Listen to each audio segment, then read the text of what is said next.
Welcome everybody to another exciting episode of HomeKit Insider. You've got me, your host as always, Andrew O'Hara, and joining me this week, pretty excited. This is like this will be our CES catch up before January. It is Dan Turk. How you doing, man? What's going on? This is becoming annual. I like it. This pre-CES HomeKit Insider show. I love it. For sure. So you've been on the pod before, but for those who maybe missed that first episode, tell everyone a little bit about you. Why we're excited that you're here. Well, I work with Andrew a lot, but I'm on the PR side. So I represent a bunch of smart home companies. I work at Max Borges Agency, the preeminent consumer tech PR agency. We've been around for about 24 years, and I touch all of our smart home brands. And so I get to work with Andrew on the back end on a lot of the stuff that you talk about on the show and talk about in your writing. We work with each other on that on the back end. So I'm excited to be back on the show. Thanks for having me back. And we got a lot of smart home stuff to talk about. It should be fun. Yeah, a little bit of inside baseball. I mean, we got a lot of, we have brands come on to talk about their products. So it's kind of interesting to see you're kind of like that middleman of what's going on behind the scenes. You're repping your Eve shirt today. We got some Eve news to talk about. I swear that wasn't on purpose. Sure. It's freezing down here in Florida now. Okay, freezing down here in Florida. Folks, I am in Ohio, if we all remember. We're getting blasted with cold temperatures and lake effect snow, and he's in Florida. We've been waking up to 50s, 60s, so got my hoodie on. I feel so bad for you. I'm walking around outside in the 50s. Get out, outside in like t-shirts in the 50s, not huddling with a sweatshirt. Oh, yeah. Gotta be all cozy. And Eve keeps me safe and warm. That's what we got. Oh, my, that's what you're going with. There's the PR swing coming out already. Well, I don't know what's been going on with you, but this week I've been struggling, and I've gotten so annoyed at Find My. Like, I love the whole Find My network. It's great. We're getting new features in 18.2 here whenever that, RC release happens here in December. But so here's the thing with like the AirTags is they're so great until it decides like the time that you need them, the battery is dead. I swear, I never lose my keys. I haven't lost them in like a year. Fun fact, that's probably when I changed the battery last. So now I can't find my keys and the battery is dead. I am so frustrated with it. It's literally you wait. I've got a fun anecdote from the PR world about all this. So this predates AirTags, and Find My was around, but it was different, right? It was like Find My Friends and Find My iPhone and all that. It wasn't the Find My devices because I have an AirTag on them or my whatever I put my AirTag on. You remember the company Tracker? They were like one of the big AirTag equivalents back then. Were they like the Bravo Tracker or something like that? So, is that them? I don't think that one specifically, but it was something around it. Okay. TRACKR. They left the E out of there. So they came to us years ago wanting to rebrand, and their big problem, and this was such a big like aha moment for me as a PR person of how consumers and customers interact with products and brands. They came to us and they're like, every time a customer interacts with our brand or products, it's because they lost something. They're trying to, it's the worst moment of their day, right? I can't find my wallet. I can't find my keys. So their mental association with, our brand and everything we do for them is at the worst moment in their life, right? It's like, oh man, I can't find this. I can't find that. It's always when you're frustrated. Yeah. Right? And I can't, when I learned that, I couldn't believe that Apple was getting into that business. This is the company, Apple, that won't let, product placement be with a villain or something in a show. They're so nitty gritty and detailed about how people interact with and see their brand. I couldn't believe that they were getting into the AirTag space because of that, whole lesson I learned. So yeah, what you're experiencing right now, that one moment where you don't have your battery and this and that, like that's exactly why I'm just baffled by Apple being in this space. Well, I'll maybe one day find my keys. Luckily, I have a backup set in the meantime.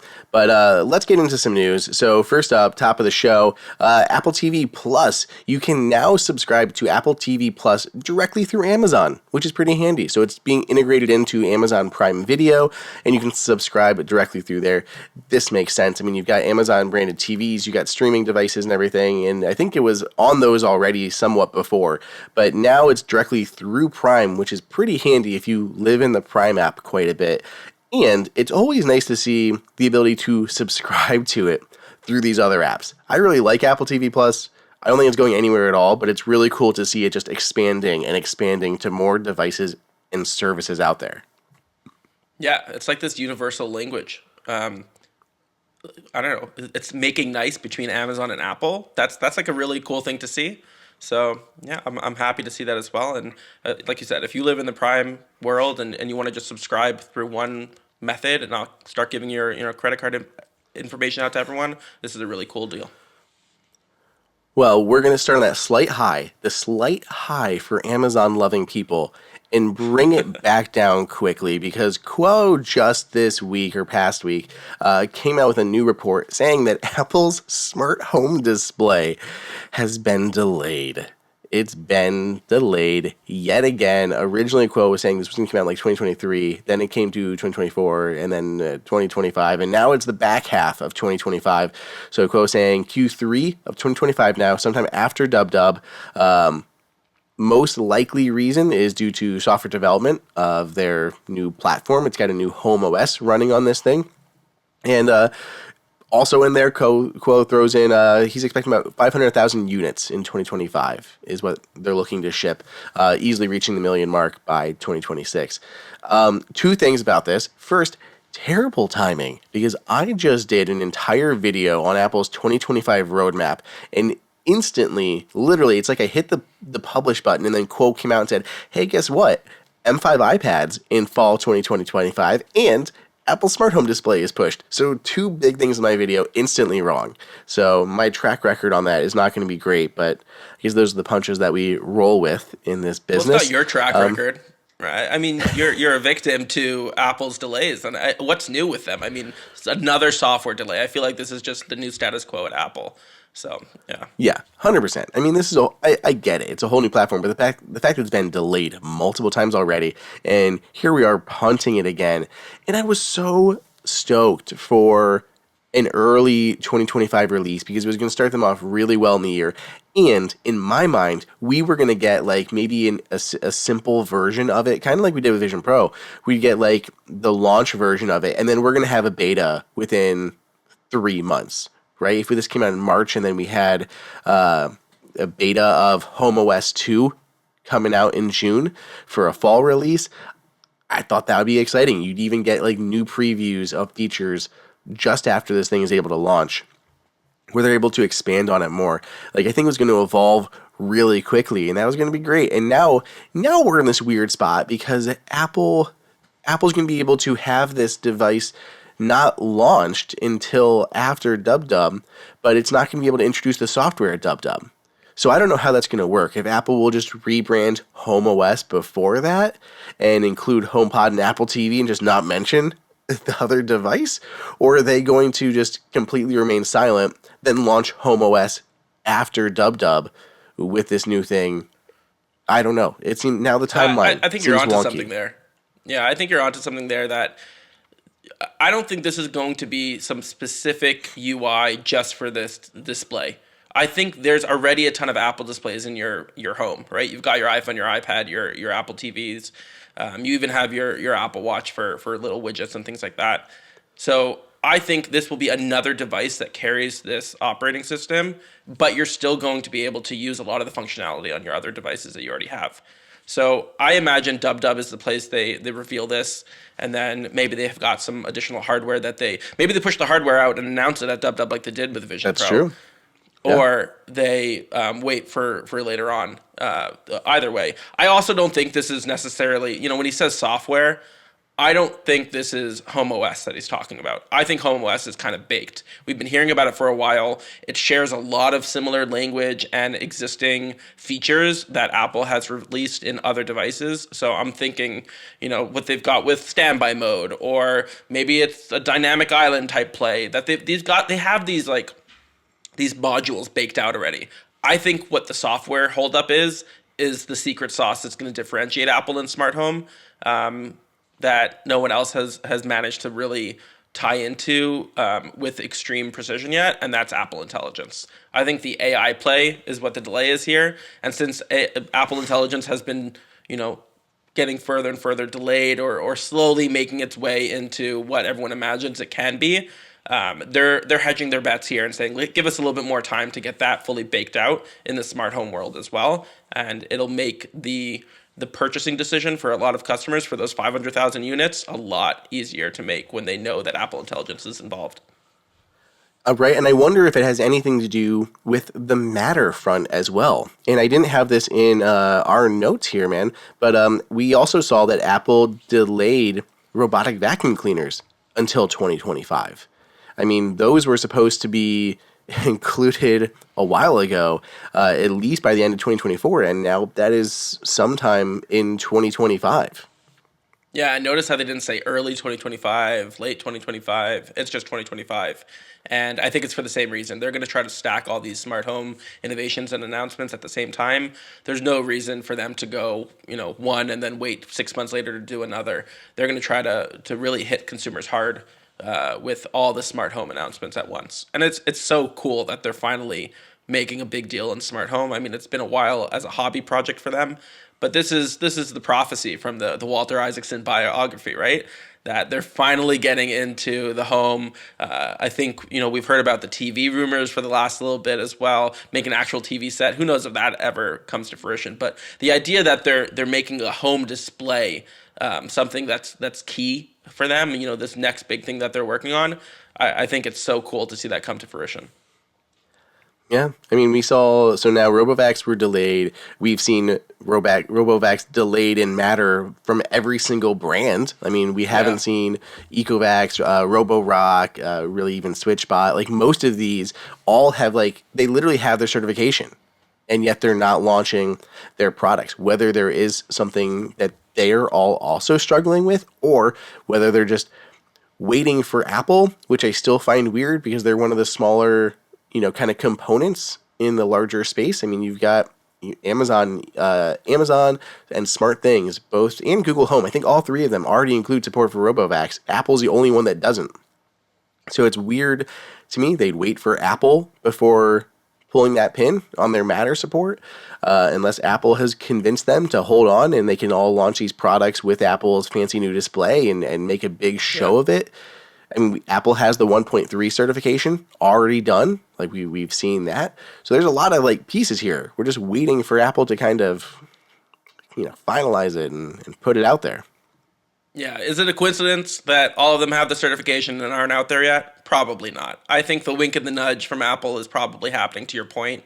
And yeah, it's a small component of the smart home, but Matter seems clunky if you're not getting all four ecosystems, if you're not getting access to everything. So I think waiting and seeing is probably the best bet for a lot of these brands. I also think there's probably components of back-end stuff that has to be done that's causing these delays, in addition to all the other coincidental things that are happening, like the Apple delays and stuff like that. 100%. Okay, so let's talk about what's on your sweatshirt. This week, we had some official announcements from Eve. Eve has their new app for Android that is out, and it works with, so far, I believe, at least this one new product.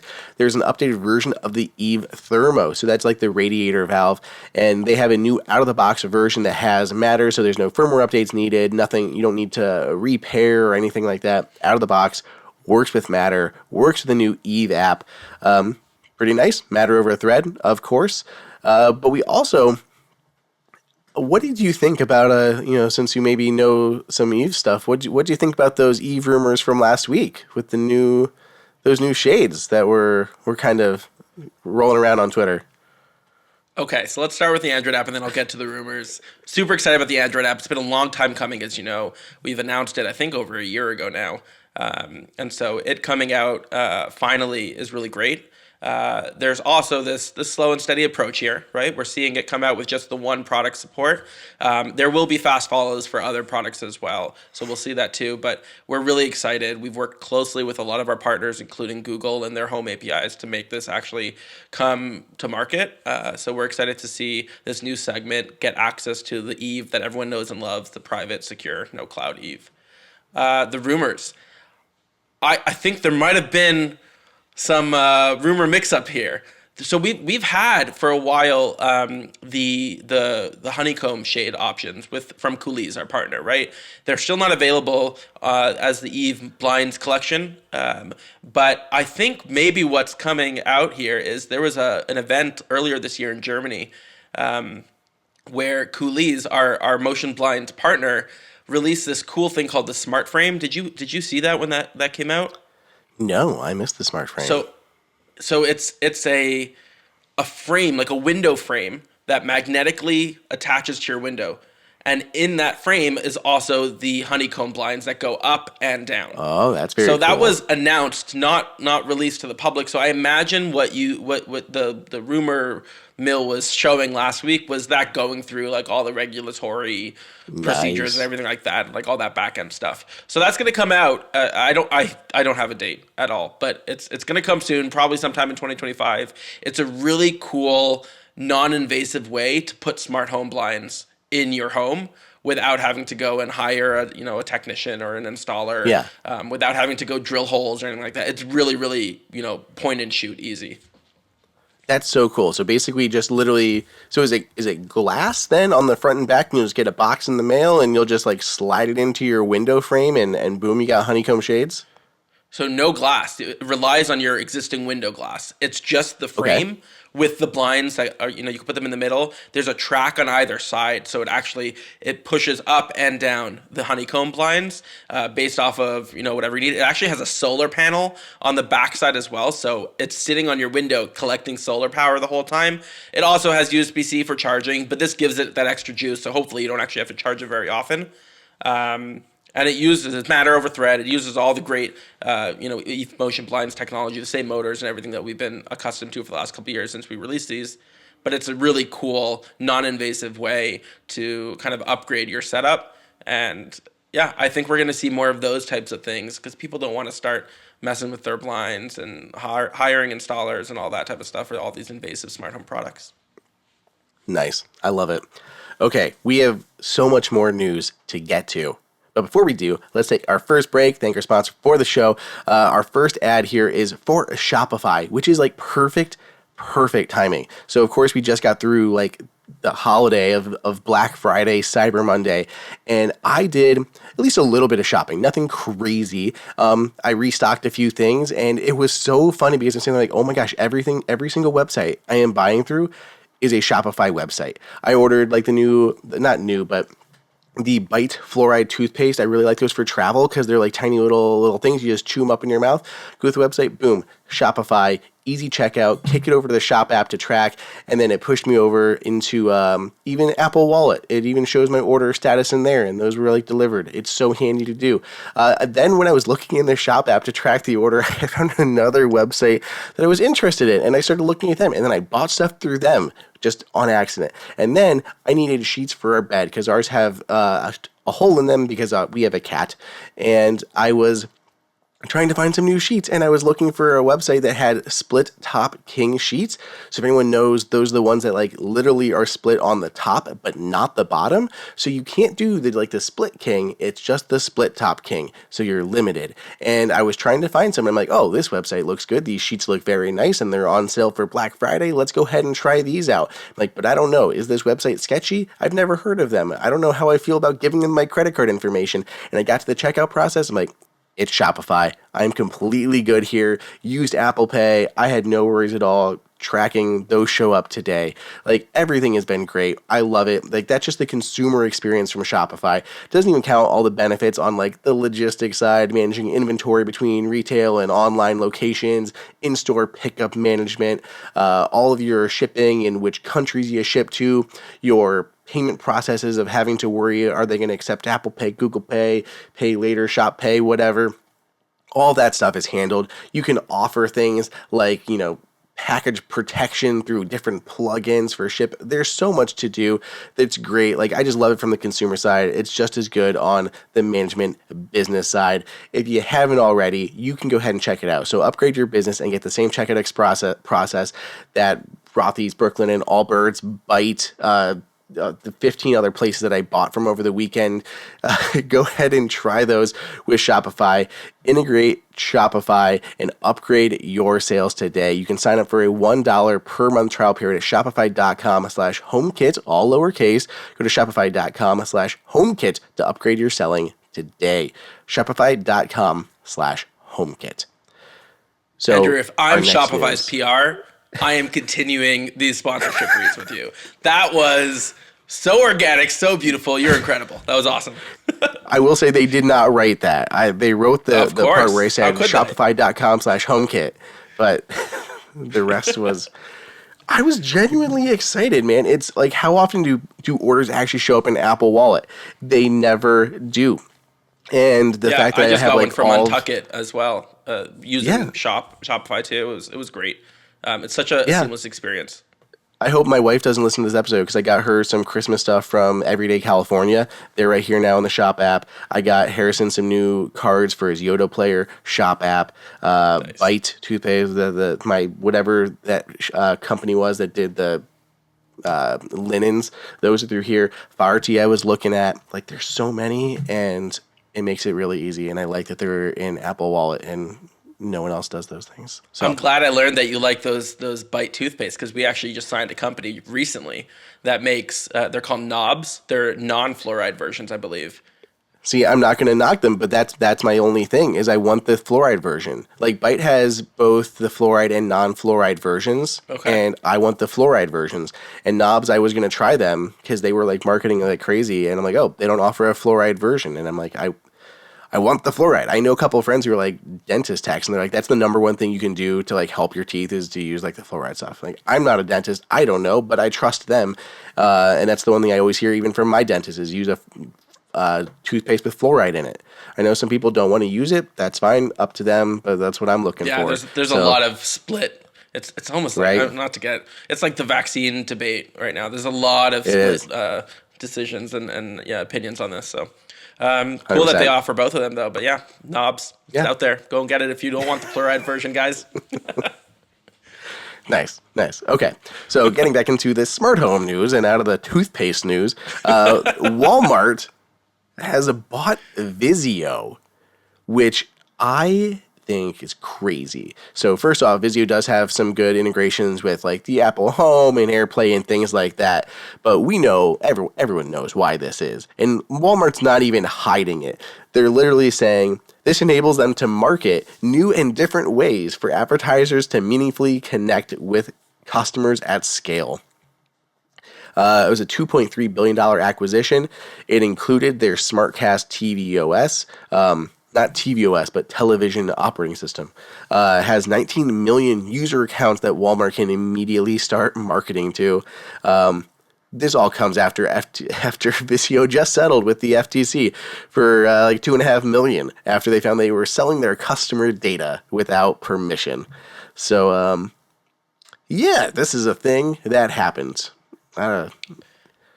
It's a marriage that kind of makes sense. I mean, I remember reading about this when it kind of first started hitting the news, I think like February or something earlier this year. And I had to go through all the procedural regulations and all that to get approved. It finally is. This kind of just makes sense, right? Walmart wants your data, rightfully so. Like if you want to be advertised to properly, I guess this is a great way to do that. Vizio has your data as they've shown in court, not just outside of it. But this makes sense. And I guess as a consumer, just buyer beware, right? Make your decision. If you're okay with them having your data and selling it back to you in the form of ads, then go for it. You're going to get a cheap and pretty good quality television set out of it. That kind of stacks up with a lot of the low range, mid range sets you can get out there right now. Right, it's always going to be that compromise. And when we're looking at TV sets, you're going to be very split on what you're getting. And then there's like that whole extra add-on of like, because they're doing things like adding like incredible Dolby Atmos sound in your television, but how does that compare to actually putting like a sound bar or something? You've got them investing in their smart TV operating systems, but I would always recommend just getting an Apple TV. Vizio sets have always been decent for picture quality. I've never really liked their SmartCast TV, but for the actual like picture quality, they're pretty decent, and they were pretty quick on the uptick with things like Dolby Vision and stuff. So like I don't want to naysay for any of those reasons. If you like Vizio, what I would recommend is getting an Apple TV and not turning off all of their smart features like completely and just sticking with an Apple TV. If you don't want to use Apple TV, if you want to give your data to Amazon instead, pick up a Fire Stick, whatever you want to do. But then you can avoid that stuff. You don't have to use their smart operating system. You can, because they're basically kind of subsidizing their TV prices. They can bring the prices down because they know they're going to make it up by selling your data. So this is a choose your fighter external box type of thing. Yeah. I mean, who do you want to give your data to? Is at the end of the day is the question you have to ask and or answer, I guess. And we have Apple TVs on all of our TVs in the house. We turn off all the native smart OSs that are on them, and we just go with Apple. That's definitely the household that we're in. Sounds good to me. That's what we're doing here too. Don't use anything native on the TVs. It just starts to get really weird when they start like knowing everything that you're like watching, and then when you're home, and like there's so much stuff that you can glean just from when you're watching TV and everything. And it's not just us and our spouses, right? Like we've got our kids, and they're learning to use the TV. I mean, my 5-year-old daughter knows how to use the Apple TV remote better than my wife does. So they're she's starting to do that, and then Apple's getting information from them and whatever. I mean, Apple's private and data and all that, but it's scary when you got your kids into it as well. 100%. Well, the smart home company Homey has announced some new dashboards. So these are coming out to existing users. There's multiple customizable widget-based dashboards you guys can choose from to basically control your smart home experience. Homey works with a bunch of different platforms. They are out with Homey Pro firmware 12.1.0, an app version 9.0.0. If you have an older Homey Pro that isn't already on there, you can unlock this with a paid firmware update. It's not that much, but at least it's like something that you can do. So I don't use Homey, but I have played around with their hardware a little bit. They have some nice stuff that's out there. I haven't tried it, but if you do, let me know how you like these dashboards, because they seem pretty nice. They look very slick. This is essentially what we're waiting more from Apple, more of these customizable dashboards. Yeah, that's how I'm looking at this. This is like a precursor. This is a preview of what's to come next year and the year after from Apple. But Homey's been killing it. I also don't have any Homey products, but I've played around with it. I read about it a lot and see it in a lot of YouTube content. They've been killing it, and so I'm glad to see them continue to crush it here. And I know they've got a really strong following and consumer base that are obsessed with their stuff. Yeah, 100%. Okay, we still have more news to get to, including another update about Level. The Level saga continues. Other Deadbolt news, and we'll talk about more. But before we get into it, let's take a break. Thank our second sponsor for this episode. That's right, there are two, because we had such an excellent guest. They wanted to double book, get extra sponsorship time with Dan. The numbers are going to be crazy this week. Like, what, Dan's on? Let's get everyone's watching and listening this week. Pay up. Give HomeKit Insider some money. Let's go. Well, let's thank our second sponsor for the episode. It is ExpressVPN. So you know what's not fair? The fact that Netflix hides thousands of shows and movies from you based on your location, and then has the nerve to just keep increasing their prices on you. Now, you could just cancel your subscription to protest, or you could be smart about it and make sure you're getting your full money's worth, like I do, by using ExpressVPN. This is also perfect timing, because one of the biggest use case for me with ExpressVPN is like traveling. And like, we are in the peak travel season. My parents are about to travel. It was record holiday numbers for traveling through airports. And it just seems like a sitting duck situation. Like, you're probably good. You realistically probably good. But the fact that there are still a lot of people getting so much data stolen, your data is worth an incredible amount of money out there on the market. And if you are traveling, going through airports, coffee shops, and you're on public Wi-Fi, you're still trying to do things. People are still trying to work and get things done. it makes me way too nervous to risk putting any of that information out there. When I'm going through cities, airports, cafes, I'm always running a VPN, especially before I do anything, let alone the fact that I can watch like out-of-market games and things like that. An ExpressVPN or VPN is so helpful. So yeah, you can avoid things like Netflix hiding content based on where you are in the world. So you can change your location to where you want to be located. They have servers in over 100 countries, so you can gain access to thousands of new shows and never run out of stuff to watch. This thing works on a bunch of other streaming services too, like Disney Plus, BBC iPlayer, and more. So yeah, it is easy to use. It works on basically all of your devices, iPhone, iPad. It works. There's a native ExpressVPN app for your Apple TV. Yeah, there's literally a native app you can do on your Apple TV and switch your Apple TV's location, whether you're bringing it with you or you're just using it at home. It is blazing fast speeds, stream HD with zero buffering, rated #1 by top tech reviewers like CNET and The Verge. So here's what you guys can do if you would like to. You can be smart, stop paying full price for streaming services and only getting access to a fraction of their content. Get your money's worth at expressvpn.com/HKI. Don't forget to use our link at expressvpn.com/HKI to get an extra 3 months of ExpressVPN for free. Well, another next up, MBA client you got there during the read. Yeah, ExpressVPN, longtime MBA client. We're big fans of them. They got me in their hooks also. Like, thank God. I use it all the time mostly for out of market games, like you were talking. But I originally, when they first signed on with us 5+ years ago, they gave me a comped account for a year, and then that comped account ran out. And I've been paying for it ever since because I can't stop using it. I use it daily. It's become such a mainstay in my tech subscription repertoire that, yeah, I keep. It's funny how that's happened so many times with a lot of sponsors on this show. I'm not gonna lie, like, still getting those factor meals, like, definitely still buying those every once in a while. Okay, yeah, exactly. So. Level.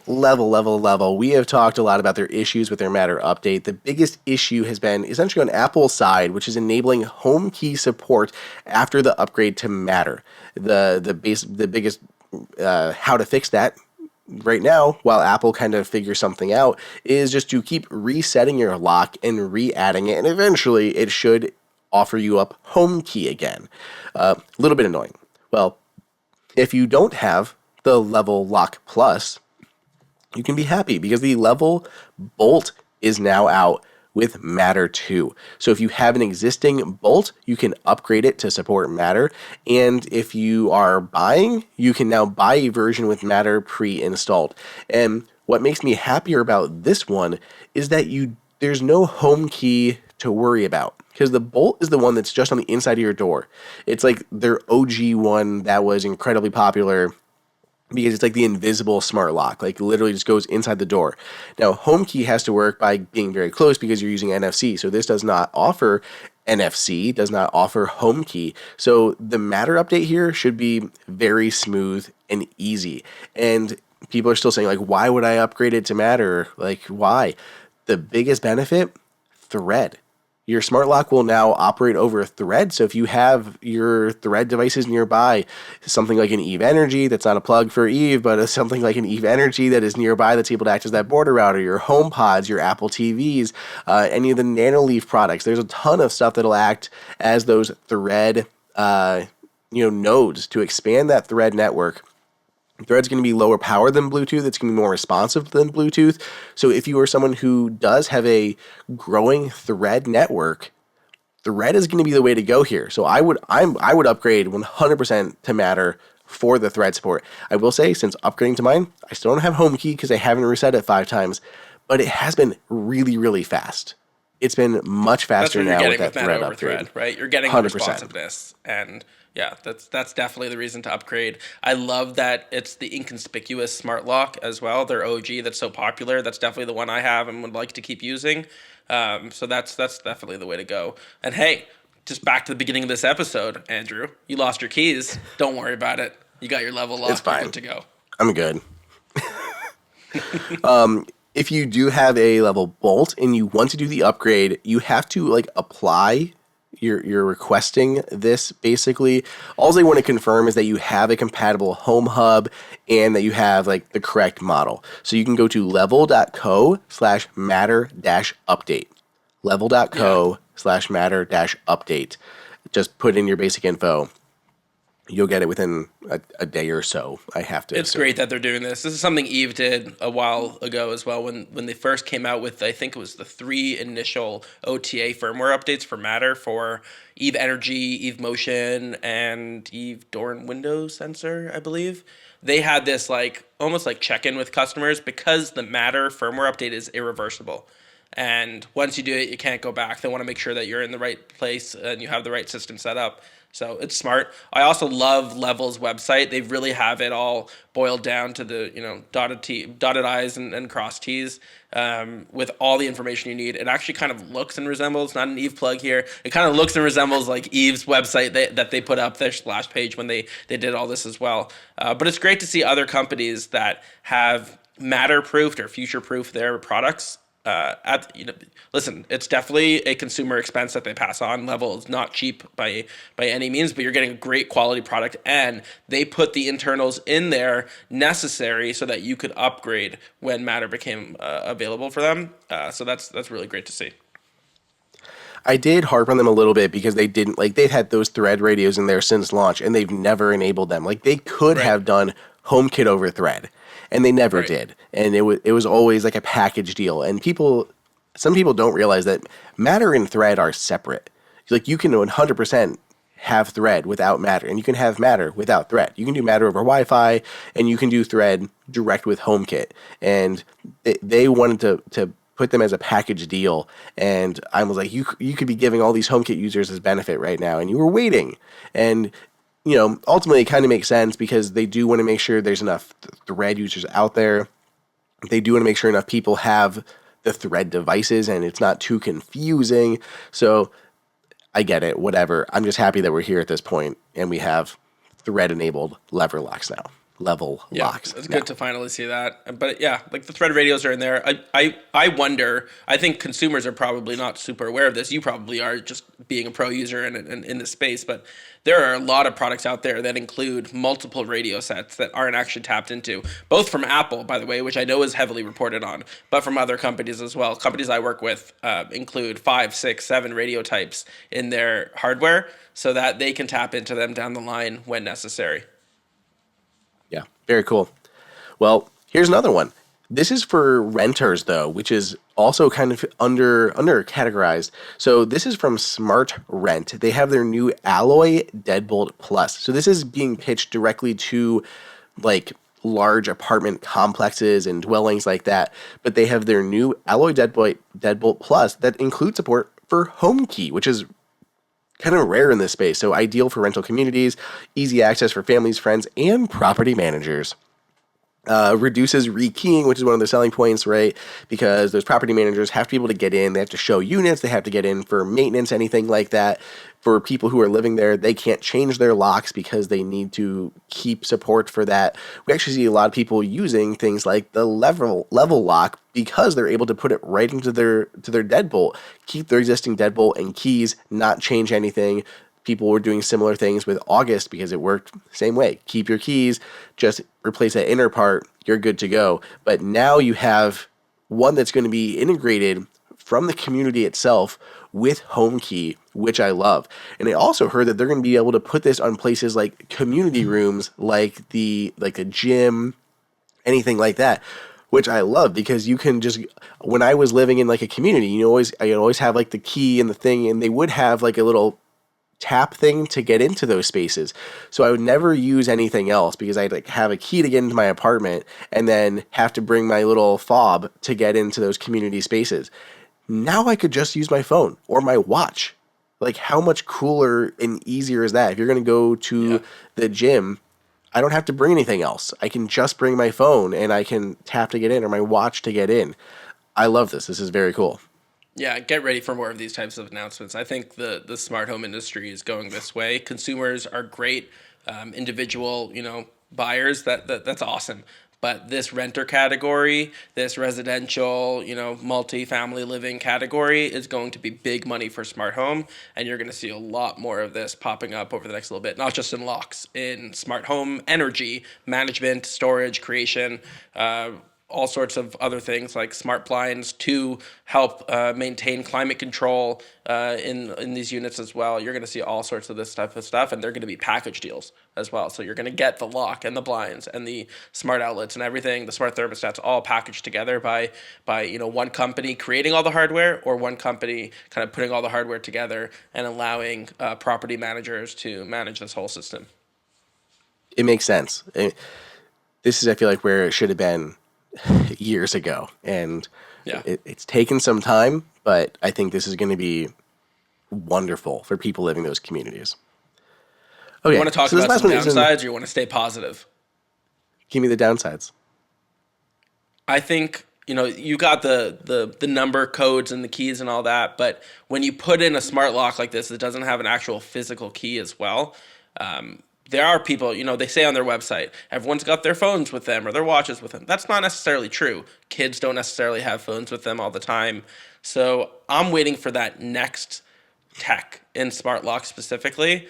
I personally am a fan of smart locks that give you multiple access methods. So you got the PIN key, you've got the physical key, you've got a proximity like a home key type thing. ADT has this cool thing called Trusted Neighbor, where you just walk up to the door and it opens for family members and trusted neighbors as well. But I'm looking for that next one that allows support or allows use by people that don't have their phones with them. So I think there's some cool ideas brewing at a lot of these companies. Look out in 2025. I can tell you there's going to be some cool announcements, but it'll open up the world of smart locks for everyone, not just those carrying a phone. That's true. The kit thing is always the tough part. And, we'll be getting into that. And I'm sure you have already got into that because Apple doesn't really have parental controls for their smart home devices. And I wonder if that's something that we're going to see Apple get into a little bit more. Because it's kind of carte blanche with your kid. You have to give them access to everything, including, lights in the parents' bedroom. Do you want them to have access to that stuff? But they will. So it's going to be a weird thing there. And the similar thing with, smart locks is you want them to be able to have that easy access to your door. But what if they don't have a phone? So you make sure you have to have some sort of keypad or some other variant of entry, whether it is a physical key, keypad, facial recognition, fingerprint, whatever option's going to be. But there's going to have to be something there. And I hope Apple kind of expands that a little bit with whatever they're thinking for the smart home. I think they will. I think it's become parental control in general has become part of their mental checklist before product shipping. Kind of like privacy, kind of like cloud support and all the, a few other things. They go through a checklist of, okay, here are the features and controls and whatnot that we need to give our end users. Are we tapping into that for this product? And they go off the checklist. And I think parental control is one of those now. I hope so. Okay, so this last thing that we had here, before we can talk into CES stuff if we want, but someone wrote in asking about, are there any third-party 25-watt MagSafe chargers? Now, I checked a couple of my sources, and from anyone who's seen anything so far, still no 25-watt third-party chargers. So, first off, yes, there's 100% no third-party chargers that offer 25 watts yet. Absolutely not. The deeper question is is it even possible? And from the checks that I did, Apple is still not as of yet offering a 25 watt module to third parties. So if you're a third party accessory maker, you make a charger of some sort, you can't even buy these. So no, the only one is Apple's official 25 watt MagSafe cable in two sizes. Yeah. You mean the company that sprung this innovation on the world and didn't really fill in all their third-party, resellers is keeping it all for themselves for a bit? Shocker. Yeah. Well, what's interesting is I reached out to a bunch of different companies after this announcement, and I never got a consensus on how third-party accessory makers felt about this. I had a lot of people give me these things, and it was. Everyone had completely different thoughts on where this was going. The only thing that I saw that was a singular thread from people was that they all believed that Apple was just going to give this to the Wireless Power Consortium same way they did with the original MagSafe, and we're going to get an updated version of Qi with 25-watt charging. So whether they call it Qi 2.1, Qi 2, Qi 3, I don't know how their naming scheme is going to work. That's not the point. But we're going to get an updated version of Qi wireless charging with 25 watts at some point. Whether we'll see that at CES or whether it's going to be further down the line, I don't know. But that's kind of where this is going to go. At least I think so. So even if Apple did offer these 25-watt modules, I don't think we'd have a lot other than maybe a few like quick players, maybe ESR or Anchor jumping in there quick and picking this up just to offer like a couple products in the Apple Store. But I think everyone's going to wait for Qi to support this natively and just go that route. Yeah, I think it's going to go the Qi route as well. I don't know how much we're going to hear about this at this CES. And if we do, it's not going to be immediate availability type product announcements. It'll be something that they talk about and they push much later in the year. There's a lot of factors in play around CES. For some reason, the tech gods, meaning CTA, decided it's a great idea for CES to be right around the holidays, right around, sandwiched in between the holiday season and then Chinese New Year, where manufacturing is just completely kaput for at least 2 weeks, if not more. So a lot of times, and anyone who follows CES regularly knows this, you got a lot of announcements that don't actually come out till much later on. This is going to fall under that category, if at all. I think, kind of the way Thunderbolt 5 went last year, where I think you're going to see a lot more of it this year. Because there's been that separation, that time and space between announcement and now availability. So you'll probably see a lot of Thunderbolt 5 type stuff at CES. I'm not sure you're going to see Qi 2.2, 2.3, whatever they call it, to accommodate the 25-watt module just yet. To your point, I don't even know if the 25-watt module is available to third-party accessory makers just yet. Yeah, that's the thing that this stuff drags out so long, because for Qi 2, we got it.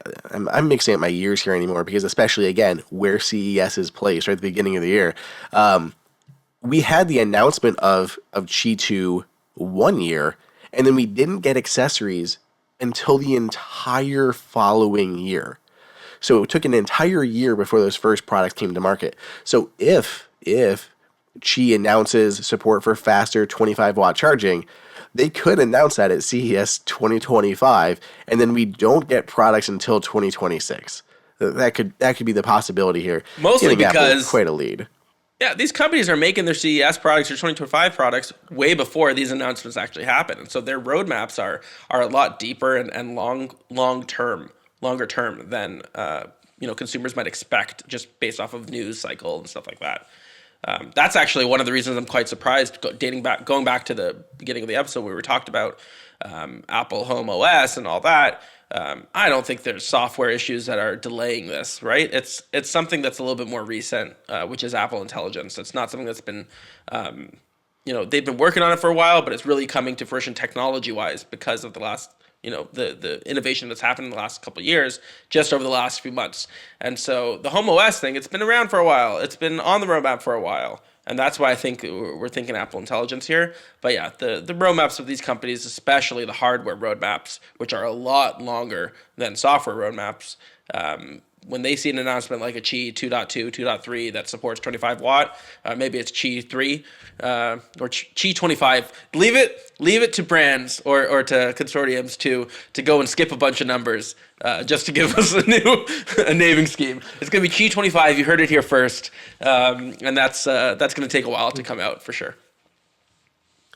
Well, what do you think about, let's talk about CES. What are you excited for? I mean, obviously, I'm sure you're excited for a bunch of things that you can't talk about right now. In vague terms, what are you excited to see out of CES this year?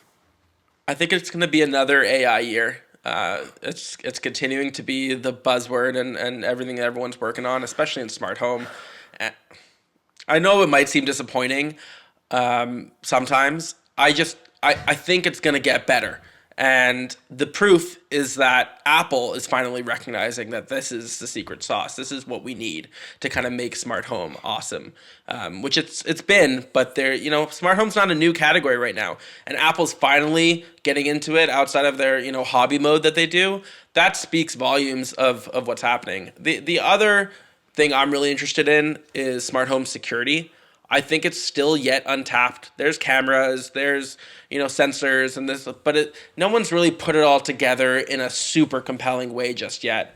And I think again, AI is what's going to make that really, really interesting. Presence sensors, using machine vision and camera vision to understand where you are and what you're doing, who you are and what you're doing in your home. So it's not just using it for security, who shouldn't be here at this moment, whose presence is detected that shouldn't be here, but who should be here, and how can we make their smart home more comfortable and entertaining for them. So I think that's some cool stuff that's going to come out of CES from companies you may not expect it from. And then followed by Apple's announcements in 2025, it'll really add the credibility that category needs to kind of beef this thing up. Here's a question for you on the PR side of things. From on a journalistic side of things, I feel like we've seen a lot of fatigue from customers of being overwhelmed, uninterested, and over the AI pitches. Like anything we do with AI, it gets lost in so much of the noise that is out there right now. The interest is just not there, and yet we're seeing companies literally tacking AI onto everything. And the crazy thing is, robotic vacuum cleaners, they've used essentially some form of AI for years and years and years to already do things like object detection, to know, is that a sock? Is it a block? Is it Andrew's keys? Like, what is this thing that's under the couch? It's able to know those things, and it's already been doing it. And now we're just getting hit with massive AI logo. Like, almost nothing has changed on the product, but they're just throwing these buzzwords out there. And I feel like it's being overused so much that it means almost nothing anymore. And so that's unfortunate. I get annoyed. Yeah, no, I'm with you, and I get the consumer exhaustion and the fatigue. I get the journalistic fatigue around it as well. I think it's actually a problem on the brands. They like to over-push buzzwords too soon, too early.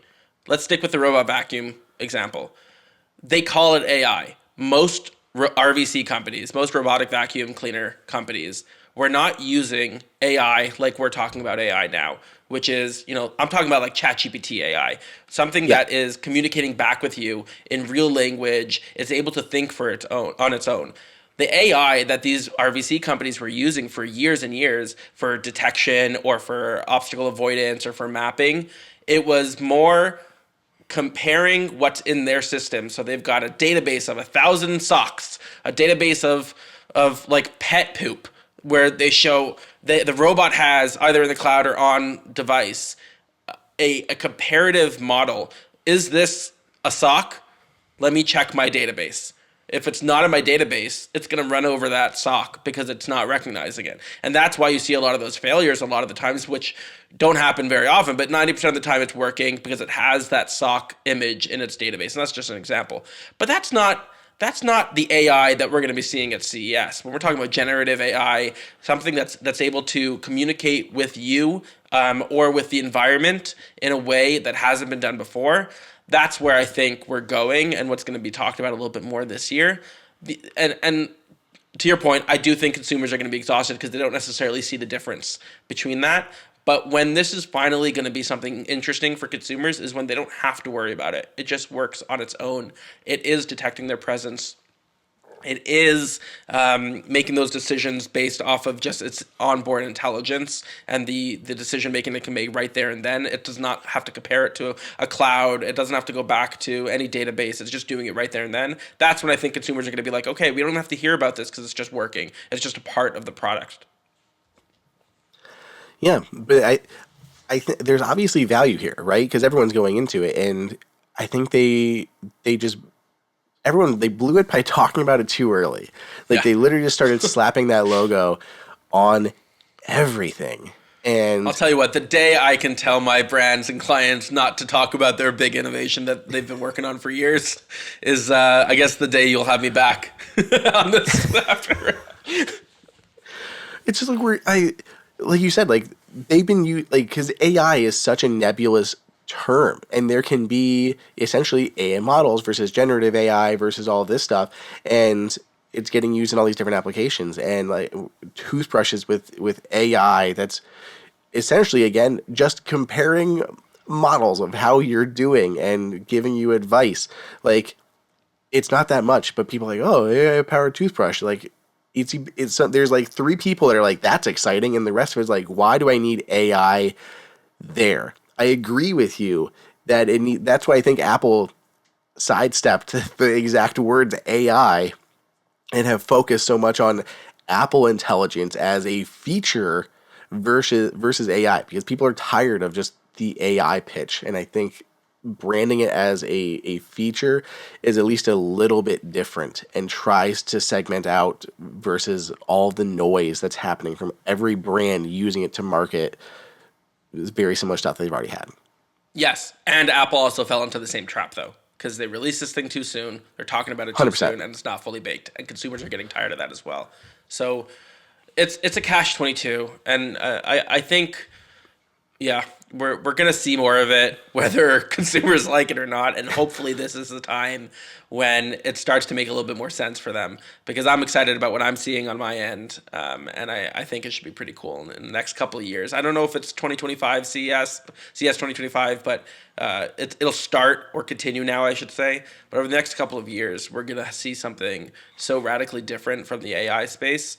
I mean, just today, Sam Altman was toning down the excitement, I guess, for AI, but or intelligence of what is it called, AGI, general intelligence, artificial general intelligence. He's toning down the excitement on that. So maybe things are a little bit different in the general world, but when we're talking product specific AI, so robot vacuums or smart home, I think it's going to be eye opening over the next couple of years, and it's going to be completely game changing for the industries.